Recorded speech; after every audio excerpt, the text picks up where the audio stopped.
Fighting for disability can be overwhelming at times. And if you're watching this video, you either have received or will soon receive some paperwork from Social Security called the function report. And this is just another example of all the confusing and overwhelming paperwork that the government wants from you. And to make matters worse, the government has instructed our firm that we cannot fill it out for you. This is supposed to be the equivalent of your testimony. So just like I can't testify to the judge for you, I can't fill out this document for you.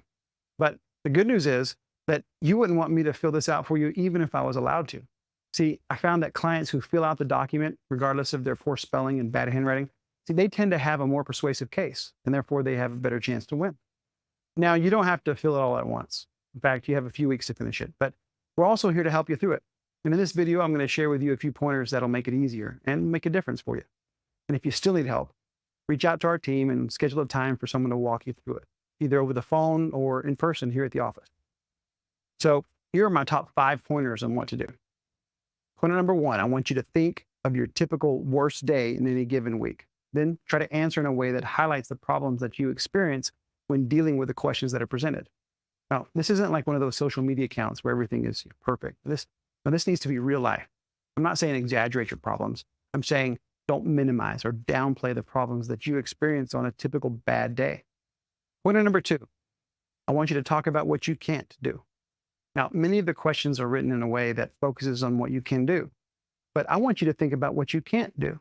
For example, if they ask if you can drive, rather than simply saying yes, I want you to talk about the problems you have when you drive.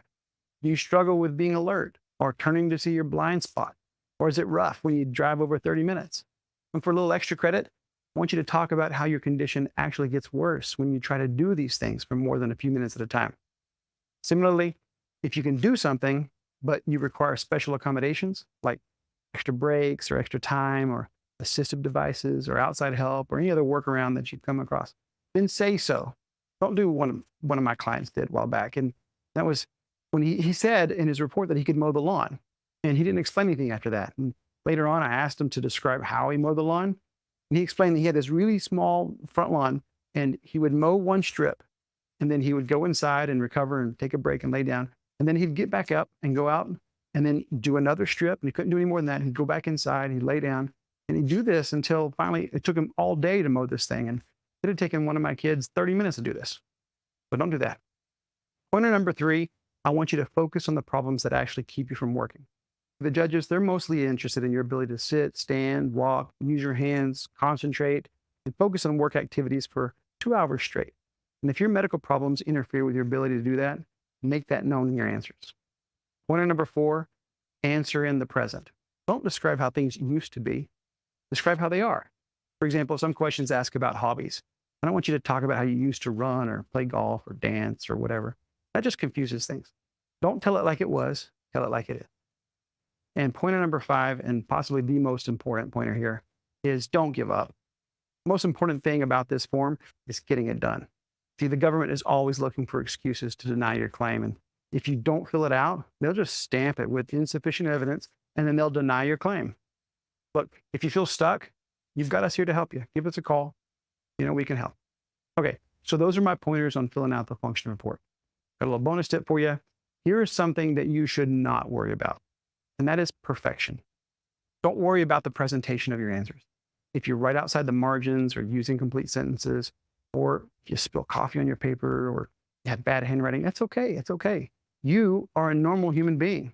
Remember, this isn't a resume and you're not trying to get a job. You are trying to explain why you can't work. When you are authentic, you're more believable. Also, don't worry about explaining yourself perfectly.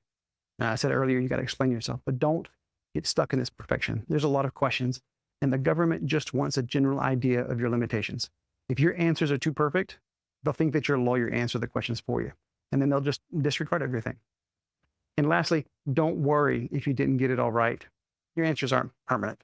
A Social Security case has several stages in its lifetime, and the decision maker primarily considers the answers to your questions at that particular stage. In fact, in the last 10 years, I can't think of a single instance where a judge referenced any of the answers that my client had written on some form at an earlier stage of the case. So, because you still might need some help, I've sent you a few sample function reports with model answers for you to review.